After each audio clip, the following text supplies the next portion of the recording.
Un rebond de 350, vous imaginez le niveau de volatilité intraday qu'on atteint. Le DAX parcourt 100 points comme il parcourait avant-hier. Je vais expliquer un peu plus tard que ça, mais comme il parcourt habituellement 30 points. Voilà. Nous sommes de retour en direct dans cette édition du 6 mars 2025 du live de TU Finance et désormais il est l'heure de retrouver Eric Seban. Bonjour Eric. Et bonjour.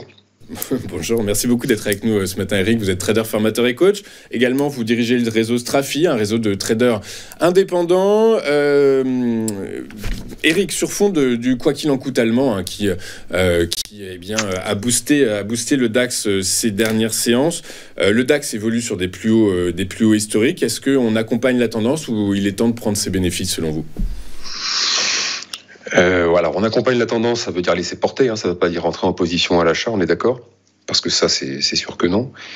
Mais en tout cas, pas avant un repli très significatif. Et encore, il va falloir voir comment ça va se prononcer, comment ça va se mettre en place.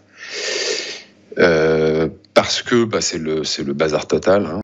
Alors donc oui, on peut accompagner la tendance parce qu'on n'a pas de signal de vente, ni chartiste, ni technique. On n'a pas d'indication que ça peut baisser.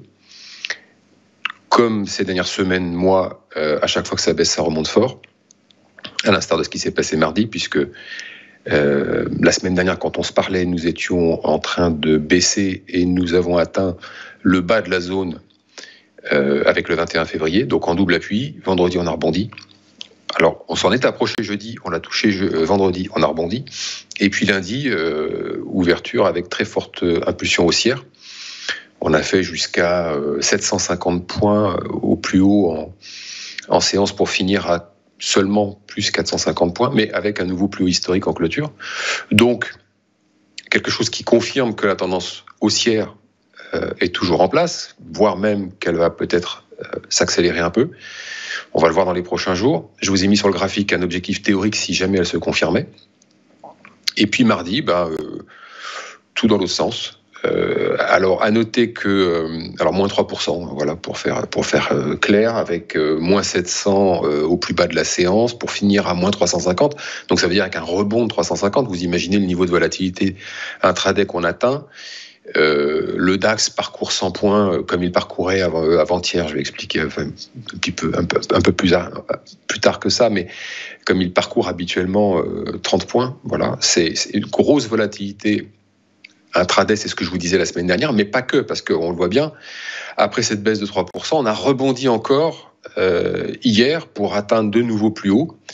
Donc c'est globalement plus 400, moins 400, plus 400. C'est, voilà, chaque jour, il y a quelque chose de nouveau, avec des pics qui font qu'en fait, on fait 2 à 3 séances en une, si on prend des mouvements habituels. Donc la volatilité intraday explosait. Maintenant, ça s'étend un peu plus puisqu'on arrive à avoir beaucoup de volatilité d'un jour à l'autre avec une augmentation des volumes. C'est ça qui est important de noter puisque les volumes ont été lundi, mardi et hier. Alors un peu moins hier, mais lundi et mardi, à peu près du double de ce que l'on avait ces dernières semaines, mois.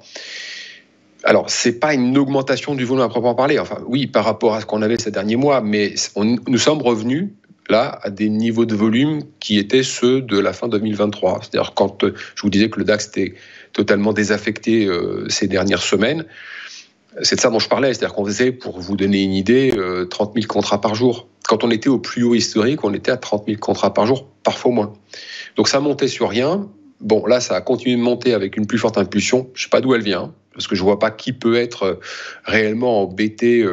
On n'a pas une tonne de vendeurs à découvert sur ces niveaux plus hauts, parce que je pense qu'ils savent ce qu'ils font. Ils voient bien que les probabilités de baisser sans aucun signal, dans un contexte comme celui-ci, sont très faibles. Donc, initier des positions de vente à découvert, c'est pas vraiment un sujet. Donc, je ne vois pas pourquoi un très gros volume de vendeurs à découvert se serait fait liquider. Je n'y crois pas. Je ne sais pas ce que c'est que ce tirage. Tout ce que je vois, c'est que le lendemain, on baisse d'autant, voire davantage en séance, puisque je vous dis, on est descendu jusqu'à 700 points pendant la séance. On a failli clôturer sous les plus bas de la veille. Et puis, finalement, on se reprend en début d'après-midi et on reprend 350 points.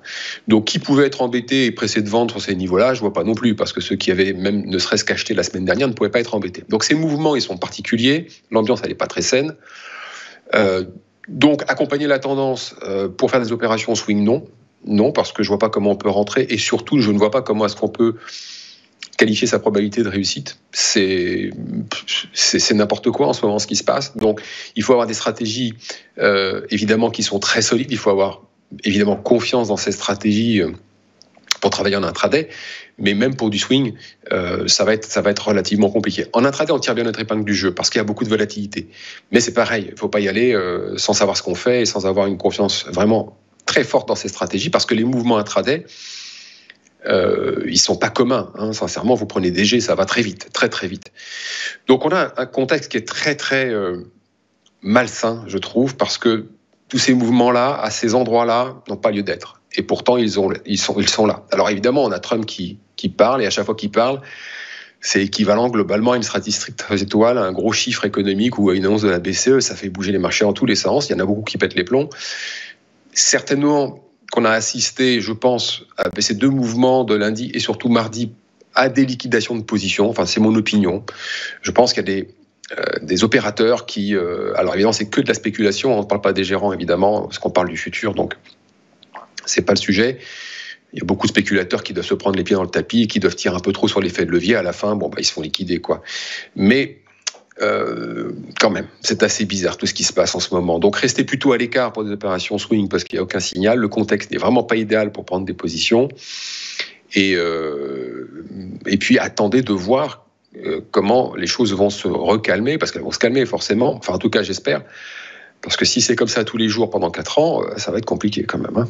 Bah écoutez, en tout cas, ça l'est depuis un peu plus d'un mois maintenant déjà, donc oui. Écoutez, il faut effectivement avoir le cœur bien accroché. Merci beaucoup Eric d'avoir été avec nous ce matin, Eric Seban. Vous êtes trader, formateur et coach, et avec nous tous les jeudis pour nous expliquer comment adapter nos stratégies d'investissement et de trading sur le DAX en fonction d'une actualité qui est extrêmement mouvante, évidemment. On marque une courte page de publicité, on se retrouve dans un instant avec les Market Movers de Richard Mourin, tout de suite sur TV Finance.